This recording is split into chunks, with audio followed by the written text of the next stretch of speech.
Hello and welcome to a special edition of Simply inTAXicating. The Commerce Minister today unfolded a new foreign trade policy, a bit delayed. It was due last year, but somehow, keeping in mind the vision of the Modi government, the two themes of the Prime Minister, Make in India and Digital India, the Commerce Minister took her own time to draft a new policy. So let us go straight to Vigyan Bhavan, where the Honorable Minister unfolded the policy, foreign trade policy 2015-20. There is a lot we can do to strengthen our own capabilities and set our house in order. Government has taken a number of very important initiatives such as the Make in India, Digital India, Skill India. The foreign trade policy is closely integrated with these initiatives. The new policy provides a framework for increasing exports of goods and services, as well as generation of employment and increasing value addition in the country, in keeping with the Make in India vision of our Honorable Prime Minister. The focus of the new policy is to support both the manufacturing and services sectors, with a special emphasis on improving the ease of doing business. Our objective is to provide a stable and sustainable policy environment for foreign trade in both merchandise and services. We have taken a major initiative to mainstream state and union territory governments and various departments and ministries of the Government of India in the process of forming the international trade policy. The Department of Commerce is helping state governments to prepare export strategies. I'm sure many of you are already aware that many of the state governments have nominated export commissioners. The current WTO rules, as well as those under negotiation, envisage the eventual phasing out of export subsidies. This is a pointer to the direction that export promotion efforts will have to take in future. That is, towards a more fundamental systemic measure rather than incentivize and depend on subsidies alone. The Foreign Trade Policy 15-20 introduces two new schemes. The Merchandise Exports from India scheme, the MEIS, is for export of specified goods to specified markets. The Services Exports from India scheme, the SEIS, is for increasing exports of notified services. The major highlights of the foreign trade policy, which was unfolded today at Vigyan Bhavan, are: it has abolished the export promotion schemes. There have been multiplicity of export promotion schemes. All of them have been merged and rather categorized in broadly two heads. One is for merchandise goods, another for the exports of services. So the export promotion schemes, basically designed for promoting export of merchandise, have been merged. It has been bundled into one single export promotion scheme, and that is going to be called now as Merchandise Exports from India scheme. Similarly, for the services, it is Services Export from India scheme. These two schemes broadly are going to be there starting from financial year 15-16, and it will continue till 2020.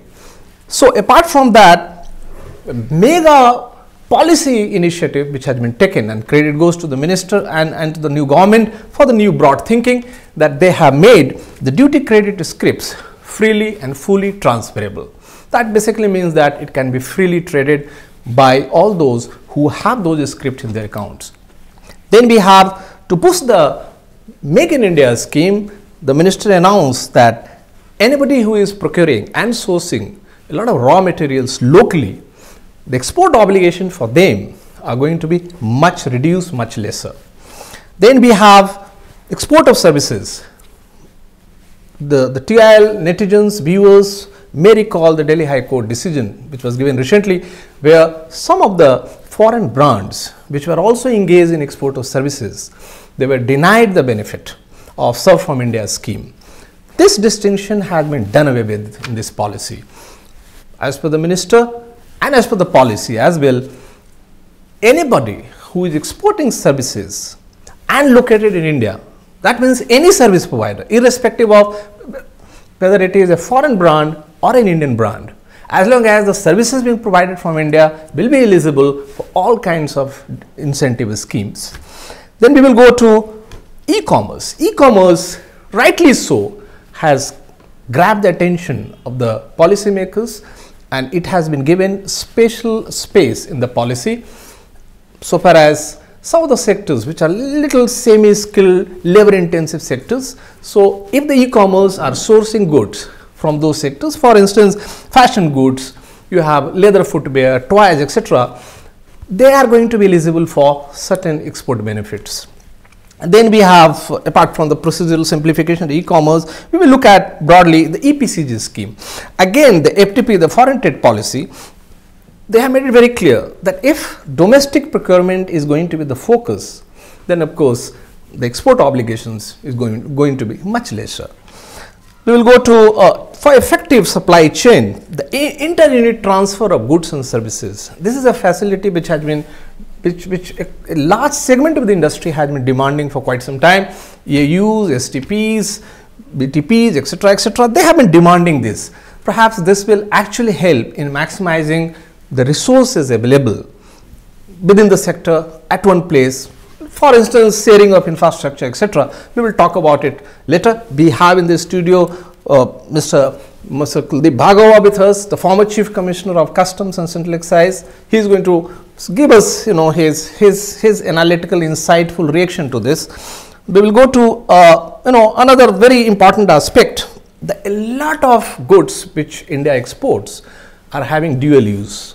Of course, a lot of restrictions are there to prevent the misuse, abuse of such kind of exports. There, the authorization used to be for 1 year. As per the policy, the period has been extended to 2 years.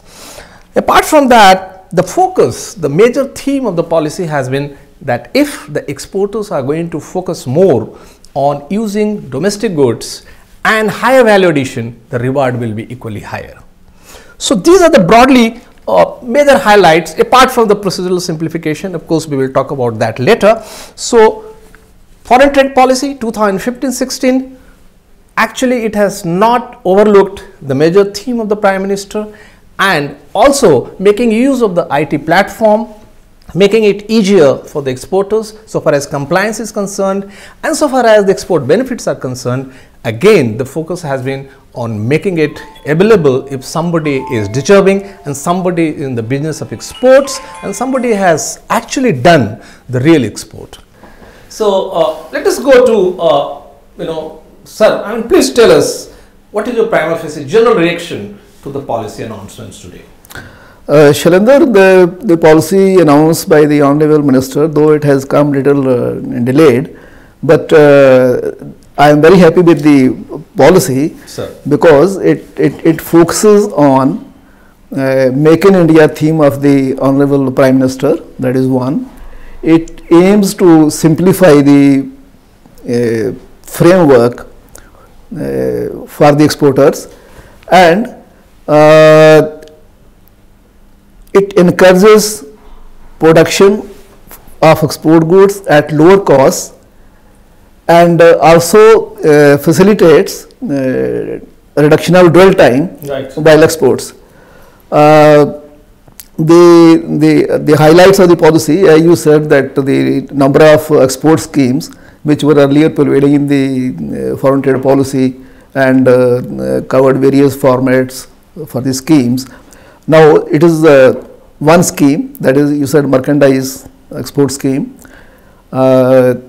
So it is very good policy that way, because you don't have to fall in different categories for different markets or for different products. Right. So that is one. Secondly, the scripts issued can be used for payment of custom duty, excise duty, service tax. That is one. Yes. And secondly, the scripts are transferable, the imports are transferable. So it is a kind of very easy environment for the exporters to work within without too many hassles, focus on exports, get your incentives and deal with the scripts or with the goods the way you wish. Right, sir. So it's wonderful. I mean that as the sir is saying that we will get back to some more reaction on this. Okay.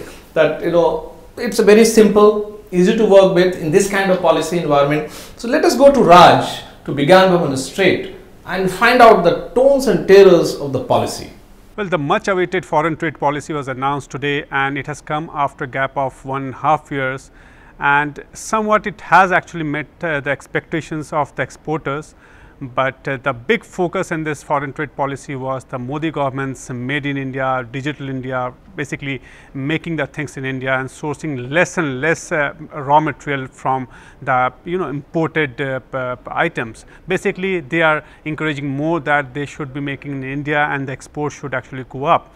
We talked to various people and they are saying that probably by next year, basically this financial year, the target may actually go up by 15 to 20%. So we can see export valuation of around $350 to $60 billion in 2015 and 16. But if you see again the foreign trade policy, it has actually, as I said earlier, that it is actually focusing more and more on Make in India and Digital India, so that the sourcing can be done from India. If you see the the fine line of the foreign trade policy, then it also says that the e-commerce part also will be incentivized if they are generating more and more employment in the country, and also they are sourcing from the small and medium enterprises, MSME sector, and also the agriculture sector. So that they will be incentivized more and more. Secondly, when we talk about the much awaited or much confusion which was actually prevailing as far as the MNCs, the multinational company which were actually providing service, I mean they had the company, for example, McDonald's. So they were finding it difficult to operate, or they were not finding a level playing field to operate in the country. But now, because of the policy, it looks like they have actually kind of weeded that out, and probably they will be this kind of companies will be finding a level playing field to operate in the country. Secondly, they have simplified the whole process. There were a lot of multiplicity in the earlier foreign trade policy, and now they have actually cut it down to just two headings. Basically, one is merchandise, and second is of course the service industry. So that is what they have actually done, simplify and to do the whole theme of it is as I said, Make in India, Digital India, and ease of doing business, and that is the theme for the foreign trade policy 2015 to 2020. So sir, please continue. Yes sir. So you are telling us. Shailendra, I will focus on the schemes like EOU, STP, EHTP, BTP. There are much simplification and a lot of efforts in that, in improving the working things, in the sense that these units they can share their infrastructure. It is not necessary for all these units to import, install at their cost the infrastructures, right. And then the EOUs are also they can also establish warehouse near the ports. They can warehouse their finished goods there, and as and when the supply order is received, they can export. Right. So that this will minimize the supply time, and they can honor the supply orders within the given schedules. Right. So there can be less damages on them for delayed exports. That's another benefit out of this. Correct. So in a nutshell, I mean the scheme focuses on these things. Then the other things that the Make in India theme which the Prime Minister carries, it encourages domestic production. Right. So that is another. So we will get back to you, sir, on this the procedural simplification part. How much of the dwell time and a lot of time being consumed actually. Right. So we will first go to, sir, for a change this time. The Commerce Secretary, Mr. Rajiv Khet, today he, like in the past, he gave a lot of credit to the Department of Revenue. While presenting this policy statement and the policy, I am very cognizant of the fact that this would not have been possible if we had not got a wholehearted support from the Department of Revenue. Revenue Secretary is here, and I have absolutely no hesitation in accepting that it was he and his team who had been extremely supportive in whatever we had proposed. I have been in the department for 9 years, and I can assure you I have seen at least 5 policy making since I became Additional Secretary, and I have seen that. And I have never seen a closer coordination between commerce and revenue. So I am confident by talking to you that if you notice that something is worth doing and should be done, I have the courage to go to Revenue Secretary and talk to him. And so do we have the courage to go to the Finance Minister and request him. Let us now go back to Sir. So, Sir, please tell us about the procedural aspect. Apparently this policy has touched upon the technology, the online, the digital aspect of it. Rather, today itself, the customs has finally introduced the digital signature scheme. They are making it freely available. To start with, they have started with the remote EDI system users, RES users, and I believe so they have received a lot of applications, probably in 3 digit. So apparently this spirit is catching up. Yes, see the customs, the revenue department as well as commerce, they must work in tandem to facilitate the business, both domestic business and export business. That's very important. And the focus of the Prime Minister is Make in India, and Make in India not only for India but for exports. Correct. In the domestic market. That is the focus. So keeping that thing in mind, the procedures are being designed at lower cost. So another important thing which I find from this policy is that the documentation, like retention period of documents, right, in certain cases is 3 years, it is reduced to 2 years, and then they say that after 2 years there will not be retention of any documents. Because the documents are available in the EDI system of customs. You have the bill of entry, you have the shipping bill, you have other things. There is the integration of the commerce with the CVDT right, with the customs. So you can rely upon that kind of database for your working. Right, sir. So hopefully these initiatives which definitely reduce costs. So let us hear, sir, this the PO President Mr. A.C. Ralhan. He spoke to Raj at the Begyan Bhavan. Let us take his let us hear his reactions, how he reacted and to what extent he is happy about this policy. I think they have done excellent work in making this is slightly a different policy than what it used to be. It used to be very conventional, looking into chapter 3, sometimes reducing on some, increasing on the other. I mean, they have tried to ease the process, and they have tried to simplify the other things, like the lending certificate. They have self-certification they have allowed. Even the CA certificate they have allowed. I think and allowing the incentives to chapter 3 incentives to the SEZ, EU. Then the best thing is they are going to form a very high level board for the export promotion.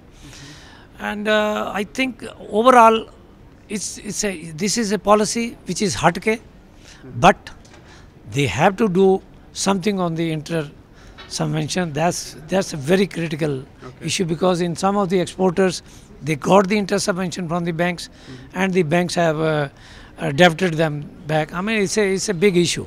I think the Ministry of Finance should give some more money, I mean equivalent to the inter-subvention.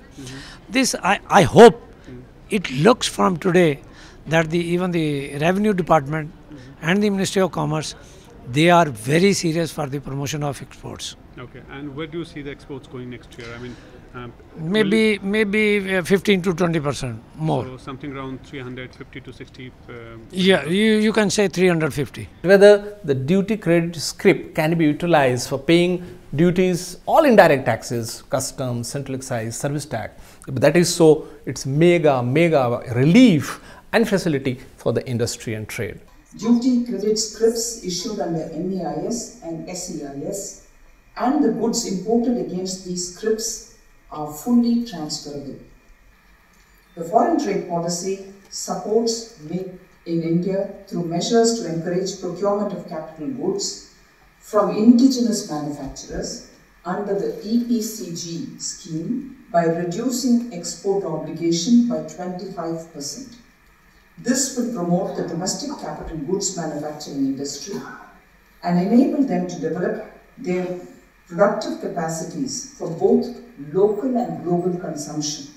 Overall, the prima facie, or if you goes to the fine points, the finer aspects of this foreign trade policy, the fine prints of the policy, it is found that it gives a boost to Make in India.